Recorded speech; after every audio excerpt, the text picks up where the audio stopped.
ഇന്ന് തന്നെ ഡൗൺലോഡ് ചെയ്യൂ. കാണൂ നിങ്ങളുടെ ഫേവറേറ്റ് ഷോസ്. അതൊന്ന് ചെക്ക് ചെയ്ത് വിട്ടേക്കാടാ ഇപ്പൊ തന്നെ. നീ ഒന്ന് ഇറങ്ങി വാ വണ്ടിന്ന്. അച്ഛനെ കണ്ടിട്ട് എന്തൊരു വശപ്പശക്ക് മണക്കുന്നുണ്ടല്ലോ. നമ്മുടെ വണ്ടി നമ്പറും പേരും കൃത്യമായിട്ട് ആരും എഴുതി കൊടുത്തിട്ടുള്ള പണിയാ. ശാലിനിയുടെ കസേരയില് ഒരു ഇളക്കം വരണം. അതിന് സത്യസന്ധമായും കൃത്യനിഷ്ഠയോടുകൂടി ജോലി നോക്കുന്ന ഒരു ജില്ലാ കളക്ടറുടെ പേരിൽ ഒരു കള്ളക്കേസ് ഉണ്ടാക്കാനേ വലിയ പാടാ.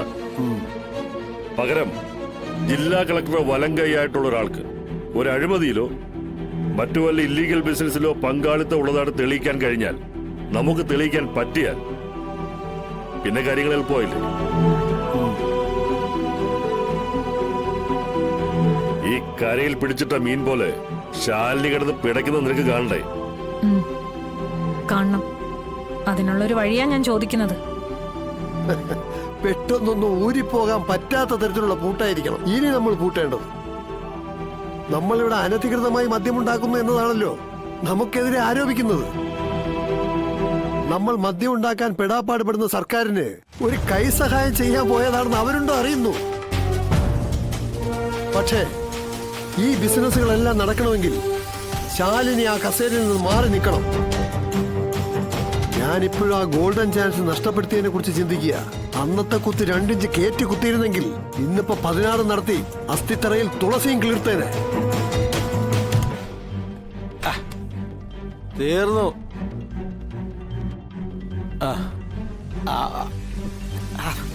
കണ്ടില്ലേ, മൊത്തത്തിൽ തീർന്നു.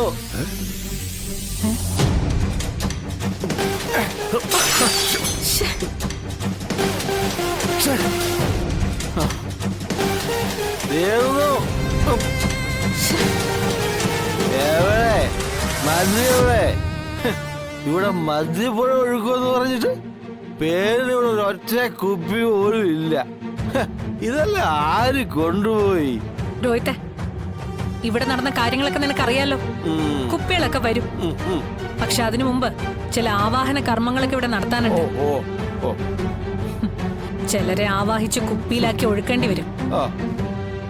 അത് കഴിഞ്ഞ എല്ലാം പഴയതുപോലെ ആവും. പക്ഷെ അതുവരെ തൊണ്ട നനയ്ക്കാനേ ഒരു പെഗ്, അല്ലെങ്കിൽ പോട്ടെ ഒരര പെഗെങ്കിലും.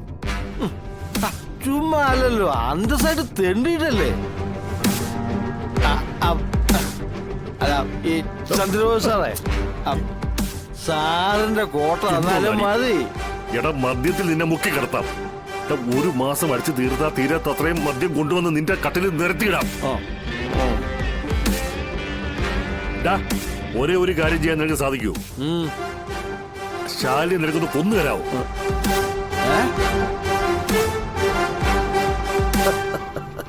ഡേയ്, ഇരു ചെവി അറിയാതെ കാര്യം സാധിക്കണം. പിടിക്കപ്പെട്ട ജയിലിൽ പോവുകയും ചെയ്യണം. എന്താ പറ്റുമോ? ചന്ദ്രബോസ് സാറേ, ഇങ്ങനെ കൂട്ടത്തിൽ പറ്റിയത് എന്തെങ്കിലുമൊക്കെ പറയാനേ എന്നെ കൊണ്ടു പറ്റൂ. ഒരാളെ കൊല്ലാനുള്ള മരക്കെട്ടി ഒന്നും ഈ ലോകത്തിലില്ല സാറേ. കണ്ടുവേ കൈ പറയുന്നത്? കുടിക്കാഞ്ഞിട്ടാ. ഈ കൈ വെച്ച് ഞാനല്ലെങ്കിലും എന്ത് ചെയ്യാനാ? പറ്റില്ലല്ലോ. അപ്പൊ പിന്നെ മിണ്ടാതെ പറയാതെ കേട്ടിരുന്നോളാം. നിന്റെ ശാലിനടക്കം എങ്ങനെ ഇവിടെ ആലോചിച്ചോണ്ടിരിക്കുക ഞങ്ങള്. അതിനിടെ അടങ്ങൂരിടാമെന്ന നിന്റെ അടക്കം ഞങ്ങൾ ഇവിടെ നടത്തും കേട്ടാ. വേണ്ട, നിങ്ങൾ ആരും തരണ്ട. ഞാൻ നോക്കട്ടെ ഇവിടെ എവിടെയെങ്കിലും ഒരു തുള്ളിയെങ്കിലും ഉണ്ടോന്ന്.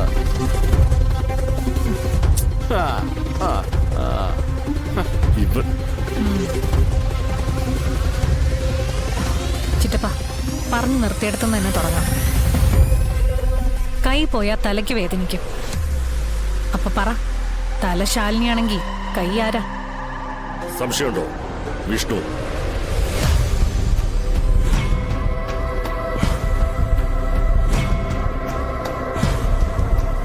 അവന്റെ മർമ്മം നോക്കി ഉച്ചയിലായിരിക്കണം ഇനിയുള്ള നമ്മൾ അടി വീഴേണ്ടത്. ശക്തി കൊണ്ട് കീഴടക്കാൻ പറ്റാത്തടത്ത് ബുദ്ധി കൊണ്ട് വീഴ്ത്തണം. മദ്യ കച്ചവടത്തിനെതിരെയല്ലേ അവനും അവന്റെ ഭാര്യയും കൂടി പടപ്പുറപ്പാട് നടത്തുന്നത്. അപ്പോ അതുകൊണ്ട് തന്നെ ആവട്ടെ അവന്റെ നേരെയുള്ള നമ്മളെ ഒടുക്കത്തെ ബ്രഹ്മാസ്ത്രവും. നിങ്ങൾ നോക്കിയോ, ഇതവന്റെ ചങ്കിൽ തറയ്ക്കും.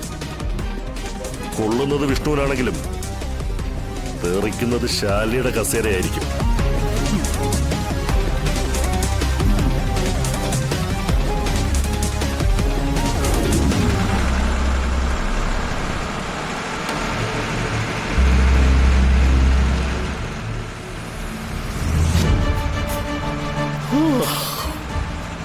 അച്ഛനെ ഉറക്കം വരുന്നുണ്ടോ?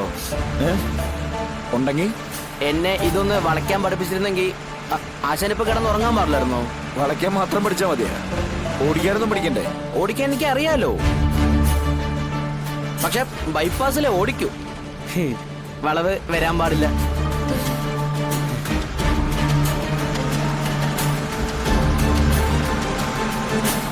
നിനക്ക് ഓടിക്കണം എന്ന് അത്ര നിർബന്ധമാണോ?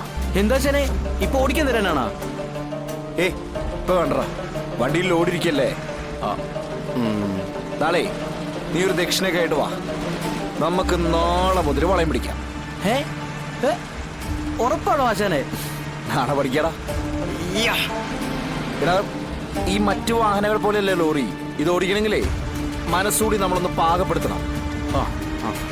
അങ്ങനെ ഒരു സംഭവമുണ്ട്. ഏത് പ്രശ്നങ്ങളെയും നേരിടാനുള്ള ഒരു കഴിവും വേണം.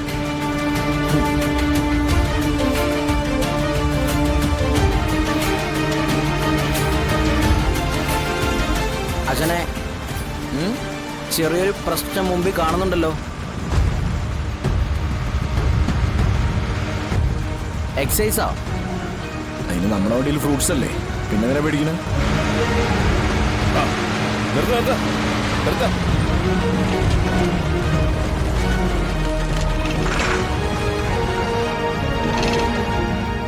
സാറേ, ലോറിയിൽ ഫ്രൂട്ട്സ് ആണ്. ഓ, അപ്പൊ വാറ്റാൻ പോന്നേ ഉള്ളോ നീയൊക്കെ?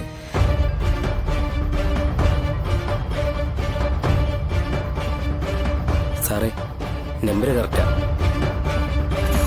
എന്താണ് നിന്റെ പേര്? വിഷ്ണു. സാറേ, പേരും കറക്റ്റാ. ആ വിഷ്ണു ആയാലും പരമശിവനായാലും ഇങ്ങോട്ട് ഇറങ്ങ്, ഞങ്ങൾക്ക് വണ്ടി ഒന്ന് പരിശോധിക്കണം.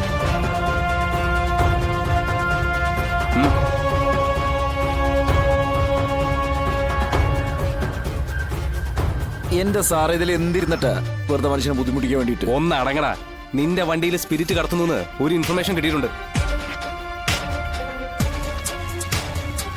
അതൊന്ന് ചെക്ക് ചെയ്ത് വിട്ടേക്കാടാ ഇപ്പൊ തന്നെ. നീ ഒന്ന് ഇറങ്ങി വാ വണ്ടിന്ന്. അച്ഛനെ, കണ്ടിട്ട് എന്തൊരു വശപ്പശക്ക് മണക്കുന്നുണ്ടല്ലോ. നമ്മുടെ വണ്ടി നമ്പറും പേരും കൃത്യമായിട്ട് ആരും എഴുതി കൊടുത്തിട്ടുള്ള പണിയാ.